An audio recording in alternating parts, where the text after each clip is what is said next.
Imagine, if you will, a vastness beyond all comprehending, a space not yet marked by the passage of moments, for time itself had not yet begun its endless march.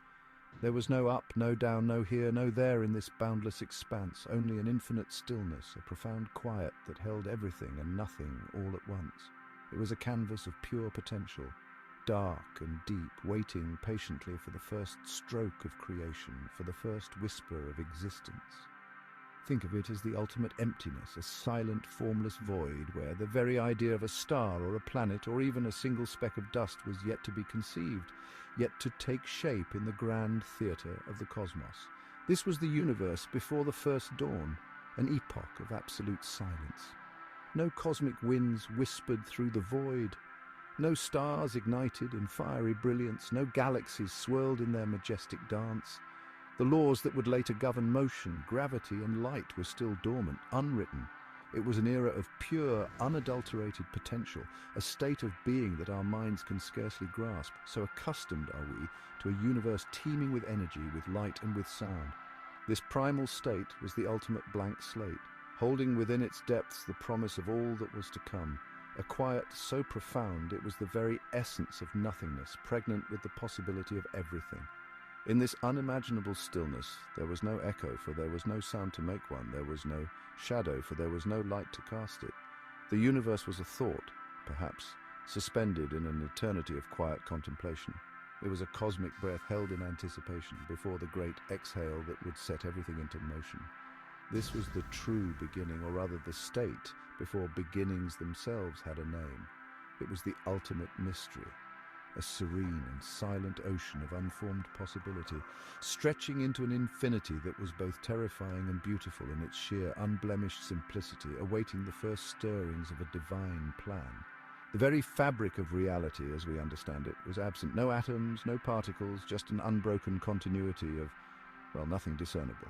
Yet within this profound emptiness, the seeds of all future wonders lay dormant. It was a state of perfect equilibrium, a cosmic slumber from which everything we know and everything we are yet to discover would eventually awaken.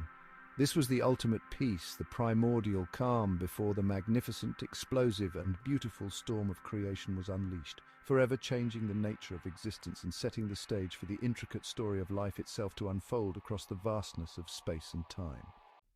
Then, into this silent, formless expanse, a thought emerged. A divine intention, powerful and purposeful, from the one known as Jehovah. It was not a thought confined by a mind as we know it. As the echoes of that first command, "Let there be light," reverberated through the nascent cosmos, the universe began its grand unfolding. Great clouds of primordial gas, mostly hydrogen and helium, started to coalesce, drawn together by the newly established force of gravity. These were the seeds of galaxies, a conscious will that resonated through the very essence of the void. This was the first prime mover's decision to transform nothingness into something. The sheer power of the will, so potent it could stir the dormant universe from its slumber. The divine spark that would ignite the cosmos. It was a silent command, yet it held the power to shatter the stillness and bring forth an unimaginable symphony of creation. It was the first dawn, a cataclysmic yet beautiful event that marked the true beginning of time and space as we can conceive them. The universe, once a blank canvas, now had its first brilliant stroke of paint. This initial burst of light was also the dawn of order. From the formless void, structure began to emerge, guided by the Creator's design. The fundamental forces that shape our universe started to differentiate, to take on their unique roles. Gravity, electromagnetism, the strong and weak nuclear forces all began to play their part in the grand cosmic ballet. Jehovah's word was not just about illumination, it was about organizing the chaos, setting the rules by which the universe would play out its magnificent story. It was the laying of the very foundations upon which all existence would be built, a testament to a plan both intricate and vast. And so, the universe was set in motion, not by chance, but by a deliberate act of creation. The silence was broken, replaced by the hum of nascent energy and the subtle music of emerging laws. The formlessness gave way to the first hints of structure, the first patterns in the grand design. Jehovah's initial thought and word were the catalyst for everything that followed, a divine breath that infused the cosmos with life and purpose. This was the moment the universe truly awoke, transitioning from an eternal sleep to a vibrant, dynamic existence, forever marked by the Creator's intent to bring forth light, order, and eventually life itself.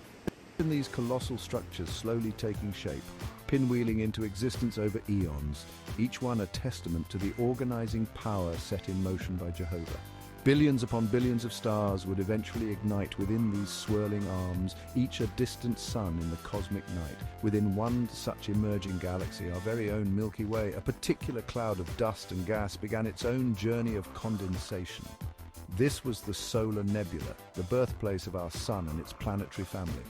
Pulled inward by its own gravity, the cloud spun faster and faster, flattening into a vast disk. At its heart, pressures and temperatures soared to unimaginable levels. This immense concentration of energy and matter was the crucible where our star, the Sun, was about to be born. It was a process repeated countless times across the universe, yet each instance held its own unique potential, its own story waiting to be told. Then, the moment of ignition.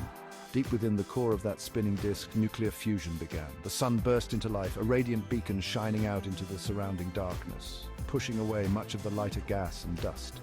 What remained was a collection of heavier elements, swirling in orbit, destined to become planets, moons, asteroids, and comets. Among these, in a region Goldilocks might call just right, not too hot and not too cold, the raw materials for a very special world began to gather. This was the unique genesis of Earth, a planet that would in time become a vibrant jewel in the cosmos, a haven for life. The formation of Earth was not a gentle affair, it was a period of cosmic construction with countless smaller bodies, planetesimals colliding and merging. Each impact added mass and heat, shaping the nascent planet. First, a chaotic fiery chaos, but one guided by the underlying laws of physics, those very laws instituted by the Creator. The Earth was being forged in a cosmic crucible, slowly gathering the ingredients that would make it unique among the worlds of our solar system. This early stage, though violent, was essential, laying the groundwork for the incredible journey of transformation that lay ahead for this small blue orb. In its earliest days, our Earth was a far cry from the blue marble we know today. It was a terrifying incandescent sphere, a molten ball of rock and metal heated to unimaginable temperatures by the relentless bombardment of asteroids and the decay of radioactive elements within its core. There was no solid ground to stand on, only a roiling ocean of lava glowing cherry red and orange under a sky thick with volcanic gases and cosmic dust. This was Earth in its infancy, a world still raw from the violence of its birth, a place of unimaginable heat and constant churning chaos, a truly primordial inferno. Slowly, very slowly, over vast stretches of time, the young Earth began to cool. The relentless rain of cosmic debris lessened, and the heat from its formation started to radiate away into the coldness of space. A thin, fragile crust began to form on the surface of the molten rock, like a skin on cooling soup. This crust was constantly fractured and reformed by volcanic eruptions and the upwelling of fresh lava from below. It was a dynamic, unstable surface, but it was the first step towards solidity, the first hint of the stable ground that would one day support mountains, valleys, and oceans, a crucial stage in its evolution. As the planet continued to cool further, something truly remarkable began to happen. Water vapor, which had been spewed into the primitive atmosphere by countless volcanoes, started to condense. The skies, thick and dark, unleashed torrential rains that lasted for centuries, perhaps millennia.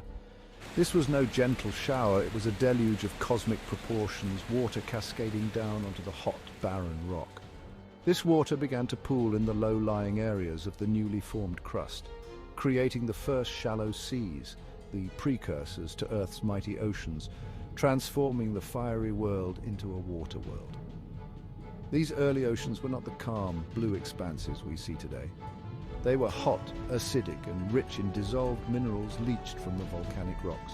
The atmosphere above was still a turbulent mix of gases.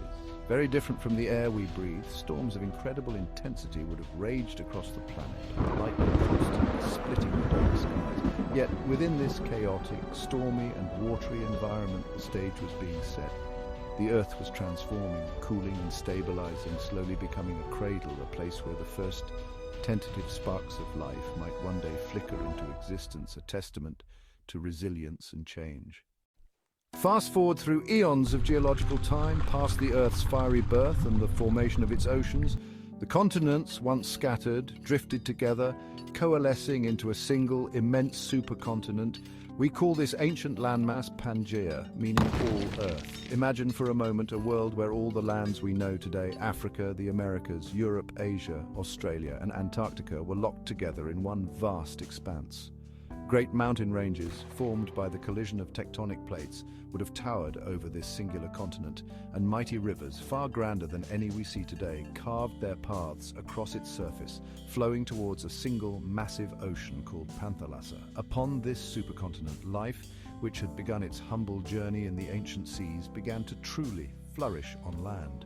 The climate of Pangaea was varied, with vast arid deserts in its interior, but also regions of incredible fecundity, dense forests.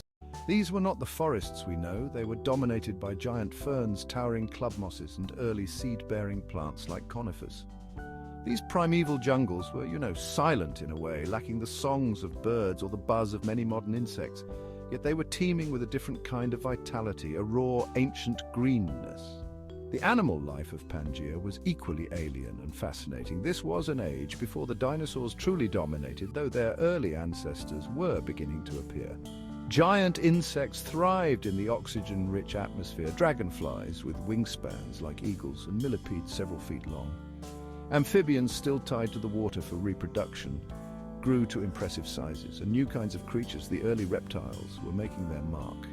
These were the pioneers, adapting to a life fully on land, their scaly skin protecting them from the sun, their amniotic eggs freeing them from the need to return to water to lay their young. Carrying the scent of damp earth and strange vegetation, the days were shorter, the moon closer, and the very feel of the world was ancient, primal. It was a unified landmass, crafting creatures that were perfectly adapted to this unique period in Earth's long history. Pangaea was a vibrant, living world, a testament to life's tenacity and its ability to conquer new frontiers, a crucial chapter in our planet's story. Imagine looking up from the strange landscapes of Pangaea. The ancient sky above would have been both familiar and profoundly different. The sun, our constant star, would have risen and set, casting its light upon the giant ferns and early reptiles. But the days were shorter then, perhaps only around 22 hours long, as Earth's rotation was faster. The moon, our celestial companion, would have appeared much larger and more imposing in the night sky. It was closer to Earth in those ancient times, its gravitational pull stronger, creating more powerful tides that swept across the shores of the vast Panthalassa Ocean. The solar system itself was, and still is, a dynamic place. While the major planets had long settled into their orbits, the heavens were not as empty as they might seem today. The arrangement of stars in the constellations would have been subtly different due to the slow drift of stars over millions of years. Perhaps comets and asteroids were more frequent visitors to the inner solar system, their fiery trails occasionally lighting up the prehistoric night, reminders of the cosmic debris still present from the solar system's formation. One particularly dramatic event in Earth's very early history, long before Pangaea, had profoundly shaped our sky and our world: the formation of the moon. Scientists believe a Mars-sized protoplanet, sometimes called Theia, collided with the young Earth, which eventually coalesced to form our moon. This event not only gave us our beautiful lunar companion, but also tilted Earth's axis, giving us seasons. The ancient sky, therefore, bore a silent testament to this violent but crucial formative event. So the beings of Pangaea, had they possessed the consciousness to gaze and wonder, would have seen a sky alive with subtle differences. The faster spin of the Earth, the looming presence of a closer moon, all contributing to a unique celestial experience. This ancient sky was not just a backdrop, it was an integral part of Earth's environment, its gravitational influences shaping the planet's geology and biology. Jehovah's cosmic design included not just Earth, but its entire neighborhood, a complex and interconnected system where each part played its role in the unfolding story of creation, a grand celestial dance. The vibrant world of Pangaea, with its giant insects and sprawling fern forests, was not destined to last forever. Towards the end of the Permian period, roughly 252 million years ago, Earth faced its most severe crisis, the Great Permian Extinction, an event often called the Great Dying. This was not a swift catastrophe like an asteroid impact, but a prolonged period of environmental upheaval that pushed life to the very brink. It began with massive volcanic eruptions on a scale difficult to comprehend, centered in what is now Siberia. These Siberian traps spewed colossal amounts of lava, ash, and toxic gases into the atmosphere for hundreds of thousands of years. The consequences of these relentless eruptions were devastating. The immense quantities of carbon dioxide and methane released into the atmosphere triggered runaway global warming. Temperatures soared both on land and in the oceans. As the oceans warmed, they lost their ability to hold dissolved oxygen, creating vast anoxic dead zones where the great forests of giant ferns and club mosses withered, replaced by hardy, opportunistic plants or simply barren landscapes. The world became a hostile, impoverished place. This was not an act of divine punishment, but a consequence of immense geological forces, a natural upheaval inherent in the dynamic processes of a living planet.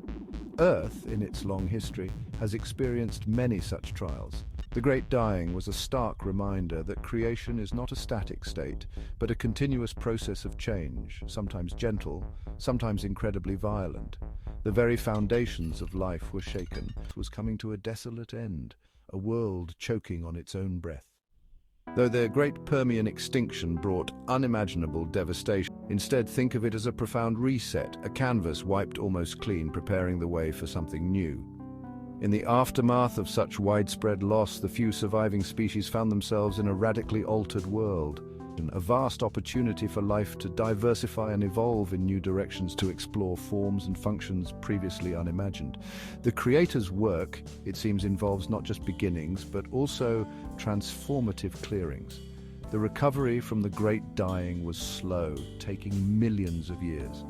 The planet itself needed time to heal, for the atmosphere to clear, for ocean chemistry to rebalance, but life in its remarkable resilience clung on. The survivors, those hardy plants and animals that had weathered the storm, became the ancestors of entirely new lineages.